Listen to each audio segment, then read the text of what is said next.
welcome to a new week and a new theme here on the 1 Minute Retirement Tip. This week's theme is cutting back on Christmas.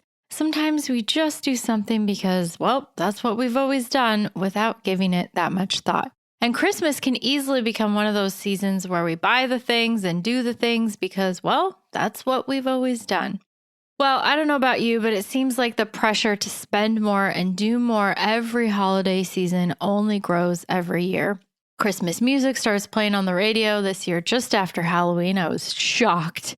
And I start panicking about getting holiday cards out in the mail, arranging for a time when our family friend for Santa. He looks like Santa even in July. He's super generous and he'll come over and dress up as Santa and hang out with my kids for an hour or so while we take pictures. So it's a lot of fun. Obviously, there's a lot of fun Christmas traditions that are worth doing, but there are a lot of other things that just become problematic at Christmas. And it's a really hectic and stressful time as well. And I'm not alone in thinking that.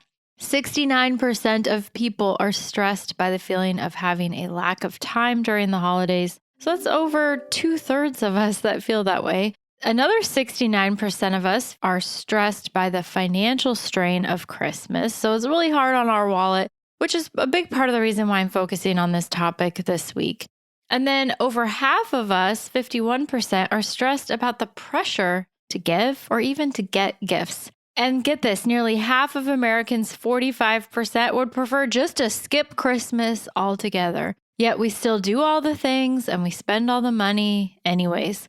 Now, I think this year is really unique because one of the great blessings of COVID, I think, is that it gives us this chance to just slow down and really re-examine our priorities, how we spend our time, how we spend our money. This year could be your once-in-a-lifetime opportunity to set yourself free from the traditions, the activities, the gift giving that no longer serves you, it's become overwhelming, and that you don't want to do. So this week, I'll be talking about how you can cut back on Christmas, why that's important, how I've been cutting back on Christmas gradually over the last decade or so, and how I intend to do that even more in 2020. And then also, if you're going to cut back on certain things, it makes a lot of sense to replace some of those things at least with things that are going to add more meaning to your life, add more peace to a time of year that's intended. It is intended to be joyful and peaceful, right? We don't want it to be hectic and draining. So let's use this as an opportunity collectively to refocus our priorities this Christmas season and maybe make some changes that will hopefully stick in the years to come. That's it for today. Thanks for listening. My name is Ashley Micciche, and this is the 1 Minute Read.